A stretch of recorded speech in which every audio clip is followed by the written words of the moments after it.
After one of the best fight nights we've had in a long time, UFC Seattle, tons of finishes. The crowd was going crazy. The UFC had to slap us back to reality, throw us in the apex, give us a flyweight main event, and a co-main event with pay-per-view star Cody Brundage and the surging Julian Marquez. This is the reality we live in, boys, all right? Not every week can be like last week. But either way, we got fights on Saturday, and I can't complain. It's a really bad card, though. But that doesn't mean money can't be made. Okay, Manel Kape was supposed to be fighting Brandon Royval. Royval pulls out. Almabayev was supposed to fight Steve Erceg. So then they end up throwing Almabayev to Manel Kape. Interesting fight. Not sure what that does for Manel Kape, who is kind of looking towards a title eliminator bout. But we'll see. I'm going to go through every single fight on the card. I'm going to give you my early pick, my early lean. This is before a lot of tape study. Just want to get my thoughts out there because I know a lot of people ask me, what do you think about this card? Or what do you think about this fight? What are your opinions? This is the video for it. So here's my early picks. But before we do that, I'm going to get you the recap for UFC Seattle. We went down 3.15 units on the straight bets and the parlays. Not a great night. Ultimately kicking myself because two dogs that I was eyeing up, Iwan Cutelaba and Rob Font, didn't bet on them, but they both won. A couple of terrible bets on Sekera and Meconico. Take those ones on the chin, and we move forward. But the DFS plays were profitable. 2.3 units of profit on the DFS plays. Went 6-2 on the picks, and hit 2 out of the 4 slips. Would have been nice to hit 3 out of 4, and we would have had a nice little profitable night. But either way, we lost 0.85 units on the night. So not much loss there. We're still up 8.11 units in 2025. If you want all my bets, jump in the Home of Fight Picks Premium membership. The winnable link down is in the description. Use code HeyJive. You get a 5-day free trial. That's where you get all my bets. And this is going to be very important because tomorrow is Monday. And Monday is usually when the DFS plays or DFS lines get dropped. And I usually like to lock in my DFS plays on Underdog and Better Picks on Monday. So when I do that, I put them in, I send them out to you on the Home of Fight Picks Winnable. You get a text to your phone, you click on it, and you lock those in. You lock them in early, so you get the lines that I get. Later in the week, when the lines have shifted, people are like, these lines aren't available anymore. Well, yeah, it's because I locked them in on Monday, and I'm a very sharp DFS player, so the lines tend to shift outside of the favor. So if you want the lines that I get, jump in the Home of Fight Picks Premium membership. You get them sent to your phone when I put them in, which is usually Monday, when they drop, and you'll get better lines. Big thing there. Link down in the description. Sign up. You'll get a free trial with code HeyJive. Let's get into the card of UFC Vegas 103. Supposedly the first fight of the night is Kape Mariscal, Ricardo Ramos. I don't really believe that, but either way, solid fight. Ricardo Ramos, don't know how he picked up a win his last time, but he did. I actually had a bet on him there as an underdog, and it was a butt-puckering type of fight because Ricardo Ramos looked like he was almost going to get TKO'd via leg kicks, but he found a way to win the fight with his grappling, which is not really something that I saw coming, but he still got it done. But before that, back-to-back losses by submission. This guy has always had some quit in him. He's been finished multiple times, whether it's KO or by submission, and he's taken on the surging Kape Mariscal, who is on an absolute tear. This guy had a long, extensive regional career fighting really good guys like a Gregor Gillespie, Bryce Mitchell, Joe Anderson Brito, Steve Garcia. Those are big names to fight on the regional scene. Once he got to the UFC, I was pretty high on him. Bet on him against Trevor Peek, absolutely demolished him, and I've been betting on him ever since. And he's looked great in every single fight. This one looks to be one-way traffic to me. Ricardo Ramos, not always the best cardio. He is dangerous early, but I don't really see him finishing Kape Mariscal, although Kape has been finished a couple times, so you got to always watch out for that. But I do think the pace and pressure and overall skill set of Kape Mariscal is going to be too much for Ricardo Ramos. I just think he's in his prime right now. The pace that he puts on to guys absolutely demolished Damon Jackson, and I think the pace and pressure he puts on to Ricardo Ramos, I think he's probably going to wilt him eventually and probably find a late finish. So I'll take Kape Mariscal for the early pick. Don't really foresee that one changing throughout the week when I give you my official picks on Wednesday. Douglas Silva de Andrade, John Castaneda. Interesting fight because Douglas is just a tank of a human being, the muscle hamster, 5'7", built like a brick shite house, and he is almost 40, but he is still built like an ox. The thing is, he's 40, and his last fight, he just didn't really do much. He's always going to be strong enough to stuff takedowns. He's always going to be explosive enough to hurt you on the feet, but he's a low-volume striker, and he tends to fight into these close fights where it's a moments versus minutes type of thing. You got to win over Cody Stamann with his moments. Can he get enough moments here against John Castaneda? He could. He definitely could get enough moments to win this fight against John. He could potentially knock out John, could potentially finish him. But I think John at this point in his career is just probably better than Douglas Silva de Andrade. Going to have a lot more output. Pretty solid wrestling, really solid skill set overall. His last win is Daniel Marcos, or last loss was to Daniel Marcos, who's still undefeated, who's a really good fighter in my opinion. And I think John probably does enough here to win the fight, probably by decision. But I think he's about minus 200, and I don't know if that's worth it, in my opinion, but I am going to take him for the early pick. Definitely one I want to look at a little bit more, but I'll take John Castaneda for the early pick right now. Charles Johnson, Ramazan Temirov. Interesting matchup. Not sure why Charles Johnson is fighting a guy that has one fight in the UFC, but I guess the UFC believes Temirov is a real possible contender.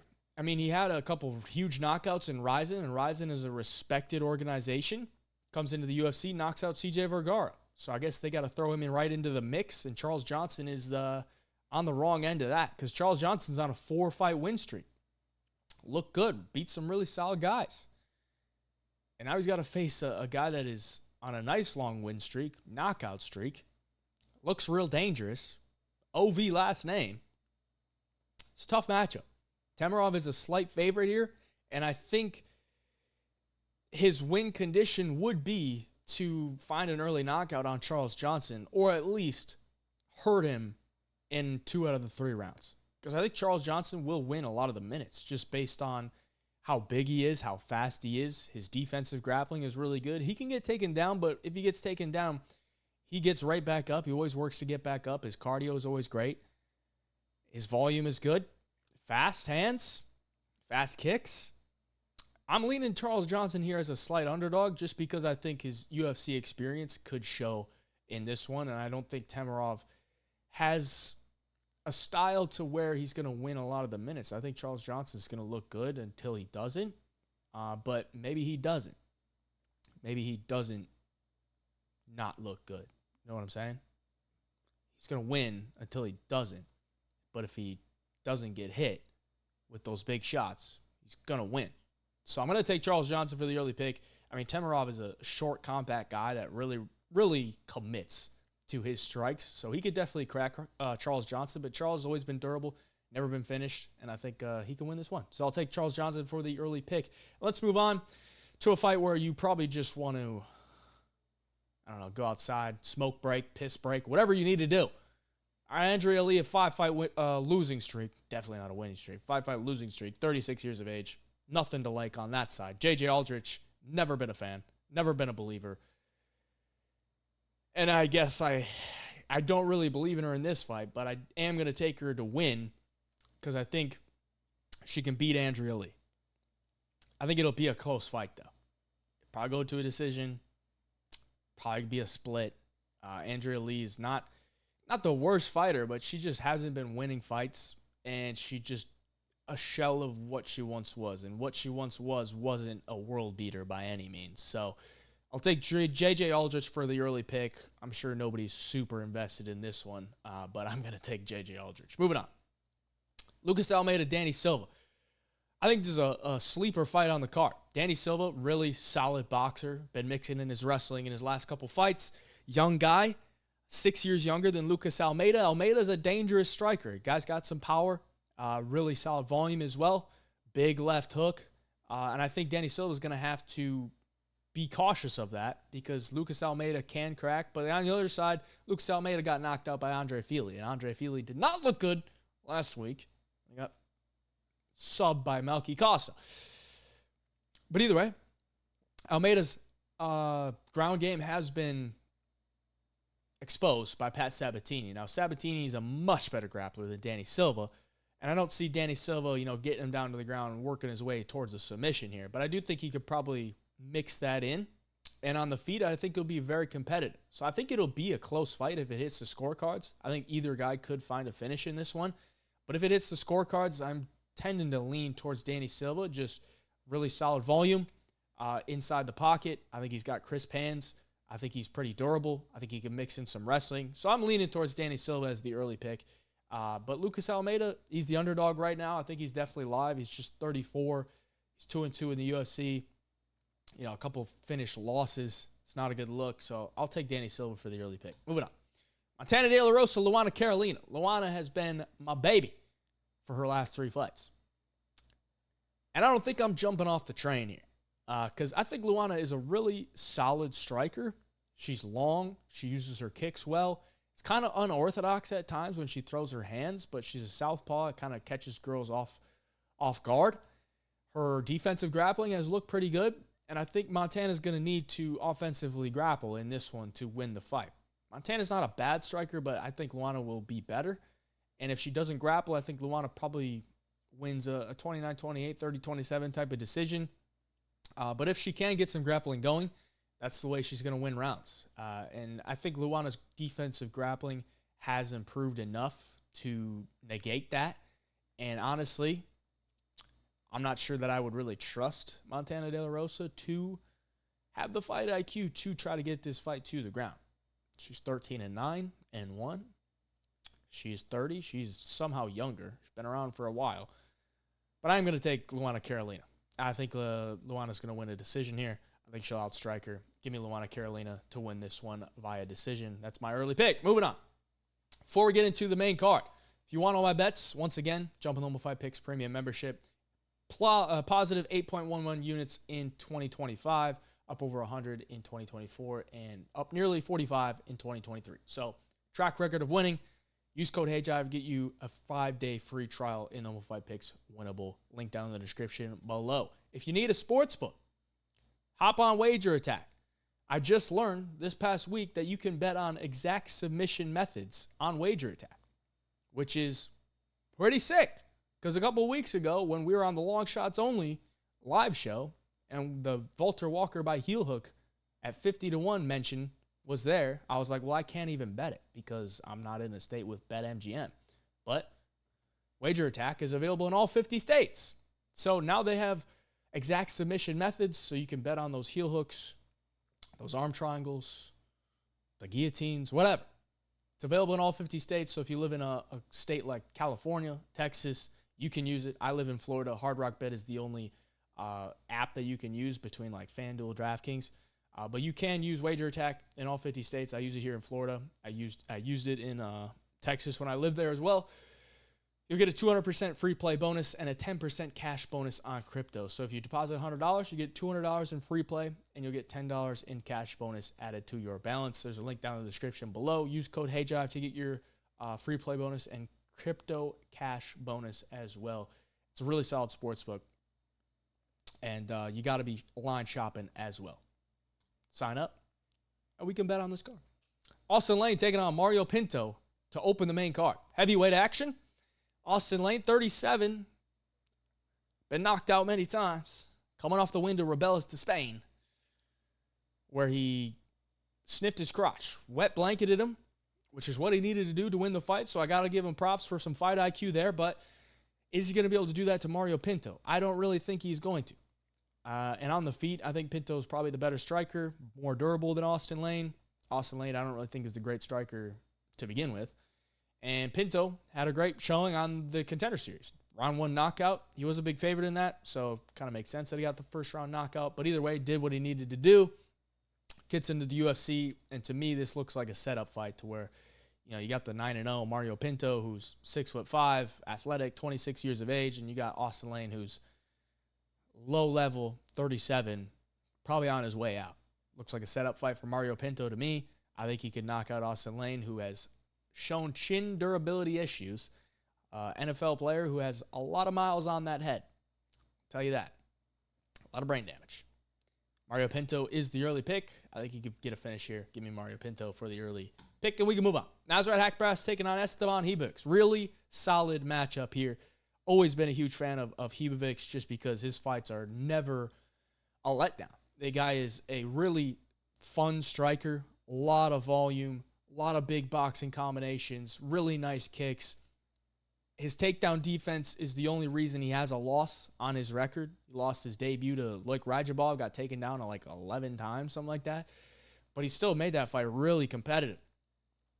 Even though he got taken down a bunch, was able to get back up, hurt Loic in a lot of spots, lost that one, and now he's on a 3-fight winning streak with a huge win over Daniel Zellhuber. Everyone remembers that fight. In my opinion, that was the fight of the year.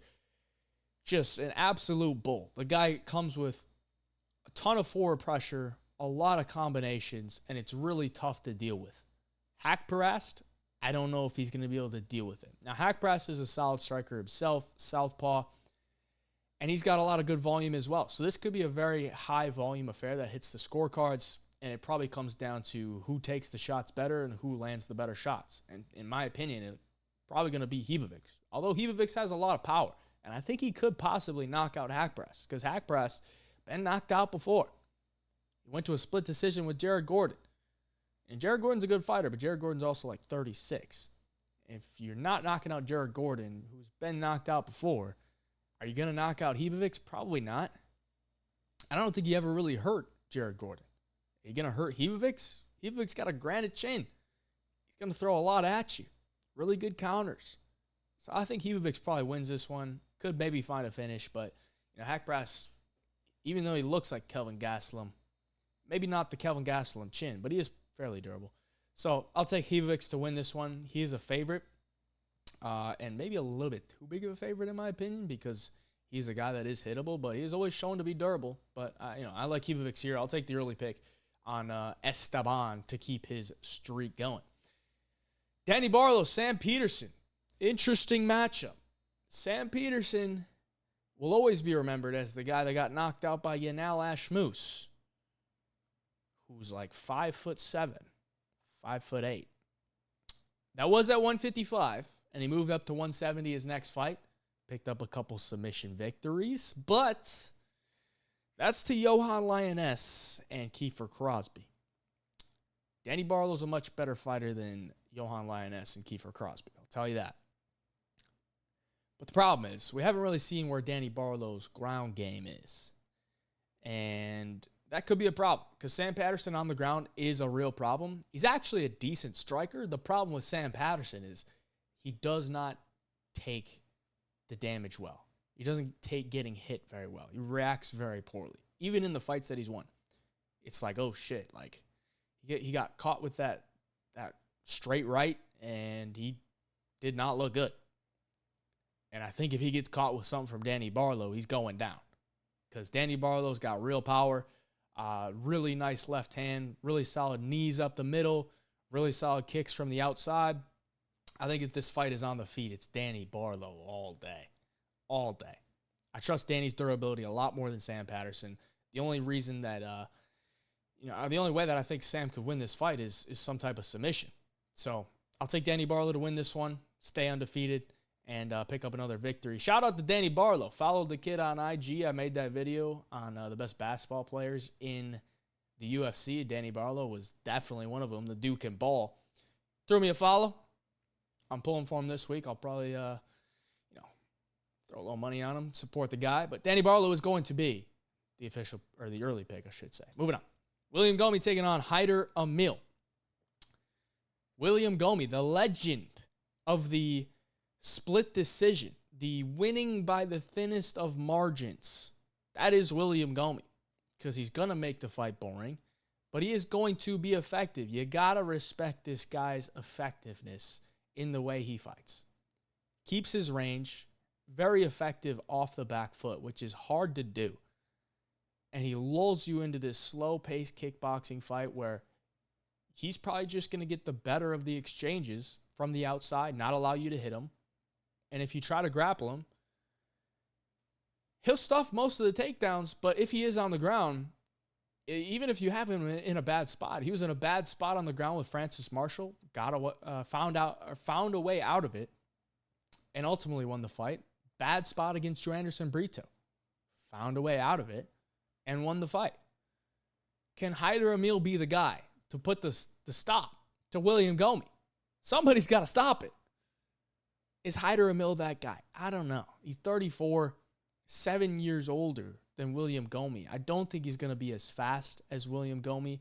I think he'll probably hit harder, but can he touch the chin of William Gomis? Can he wrestle him up? I think it's a tall task. I really do. Because William Gomis fought a lot of guys like a Haider Amil, and he's been winning. So I think William Gomis probably wins this via decision. And Haider, he's going to have to be an absolute just retarded. He's got to kind of pull like a DDP, like just be retarded out there. Just throw some stuff that William Gomis just never seen before to where he doesn't know what's going on. Hurt him in the process, maybe land like a head to the hip type of takedown like DDP did to Israel Adesanya. Just make it weird. Because if it's too pretty, it's William Gomis all day. And I think it'll probably be too pretty. So I'll take William Gomis for the early pick. Cody Brundage taking on Julian Marquez, the pay-per-view star himself. Funny story about Cody Brundage. UFC Tampa when Dustin Jacoby knocked out Vitor Petrino. We go back to the Hard Rock. I was there in attendance. We go back to the Hard Rock in Tampa. We're playing blackjack with Dustin Jacoby, celebrating his big win. He got a bonus. And it's about 3 or 4 in the morning. And I'm down bad at the tables, boys. I'm down bad. And I'm at the tables. We're playing. But I'm locked in. I'm trying to get my money back. I'm tired. And Cody Brundage walks in because he's teammates with Dustin Jacoby. And Cody Brundage, seemed like a nice guy. I was way too tired, too locked in, too down bad for my losses at the table to really say anything to him. But he seemed like a nice guy. He's there 4 in the morning, supporting his teammate, celebrating the win. Seemed like a good guy. But in the cage, man, this guy is just untrustworthy, unpredictable. You can never really trust him to make the right decisions. But he is dangerous. He is dangerous. You got to give him that. Because he does have some power in his hands. He does have some submission abilities. But at times, he just makes some of the dumbest decisions in there. And at times, we have also seen him look to be in really bad spots and just kind of cower away. Like the Malkoun fight, which he won by DQ. But he took the way out. And then his last fight against Abdul Razak Al-Hassan was getting butchered. Gets hit to the back of the head. Ultimately, maybe tries to take the way out again. But gets a no contest there. So here he is. Co-main event spot against Julian Marquez. Julian Marquez is just not what he once was. And what he once was kind of a scary guy. You look at the picture on your screen, you see this dude looks like the Hulk. But he's on a 3-fight losing streak. He's 34. He looks like he's like 40. His cardio's never been there. Does have some power. Does have submission abilities. Cody Brundage definitely going to have to watch out for those submissions if he's looking to wrestle. But I just can't believe in him, man. I just can't. I can't really believe in either guy. But Cody Brundage is the underdog. So I'm going to take him for the early pick. Cody Brundage has actually never been knocked down in the UFC. He's been knocked out, but he's never been knocked down. So on the feet, Marquez has just got knocked out by Zachary Reese in like brutal fashion. Maybe Cody Brundage could land something to hurt Marquez early and pick up a win. But either way, Cody Brundage, early pick, disgusting fight. Don't know how it's the co-main event, but that's the world we live in. Cody Brundage, maybe a company guy. Maybe that's why he's getting the spot. I don't know. But gross fight. Let's go to the main event. Manel Kape taking on Asu Almabayev. I like Manel Kape, and Manel Kape is been in the position to where he could be fighting for a title for a long time. But he's shot himself in the foot.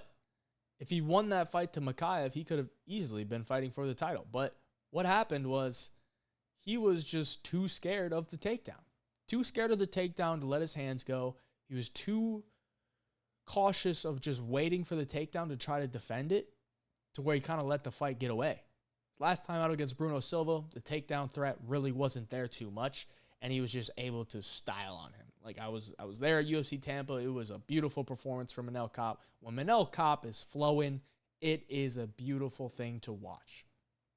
The problem in this fight is Almabayev takedown threat is there. So are we going to get the Kape that fought Makayev, which is low volume, staring at him, and losing the minutes? Like, Makayev was just kicking his legs, winning the minutes, landing more significant strikes, landed a couple takedowns, but ultimately he lost to Makayev. So is that the Manel Kape that's going to show up? Now, is Almabayev the same caliber of Muhammad Makayev? I don't know. I think Almabayev is a solid fighter, really solid grappling, but he also got to take into account, as his level of competition went up, he went like 1 for 6 on takedowns to Matheus Nicolau. And Nicolau is a solid fighter who you should be beating if you're going to, contend for a title at some point, which is weird because Manel Kape lost to Nicolau back in the day. But it was a close fight. It was not a lot happened, and it really came down to round 3 where Almabayev rocked him and won round 3 from knocking him down and controlling him on the ground. Really solid control. He's able to flow through these positions on the ground. So if he can get Manel Kape down, can he hold him there? Can he be effective? I don't know that he can. I think Almabayev's grappling is solid, but these guys at 125 are so hard to hold down. You have to have a really solid submission game or just really heavy top pressure with an ability to land ground and pound. I don't know that Almabayev has it. On the feet, he's just not going to be as fast as Manel Kape. And I think Manel will probably win. In rounds 4 and 5, if it hits it, I probably favor Manel Kape to be more effective in those rounds. A lot more, higher level UFC experience. And I think Manel's takedown defense is really good, and his urgency to get back up is really good. So I think even if Almabayev does get him down, I don't know that he's going to be effective with it. So I'm going to take Manel Kape for the early pick. I think he gets this one done. He was supposed to fight Brandon Royval for a title eliminator, essentially. And Royval pulls out, so in steps Almabayev, who's supposed to fight Steve Erceg. That was an interesting fight. But this is, I think it's a tough fight for Almabayev. I really think Manel Kape is a really solid fighter. Manel Kape is the favorite, so I think the rightful favorite, and I think he gets it done. That's the early breakdown for you for UFC Vegas 103. Appreciate you for watching. Like the video for me. Subscribe to the channel. We'll be back here throughout the week with the official picks, the Best Bet Show, the Long Shots Only live on Friday. Till next time, hey, Jai Picks.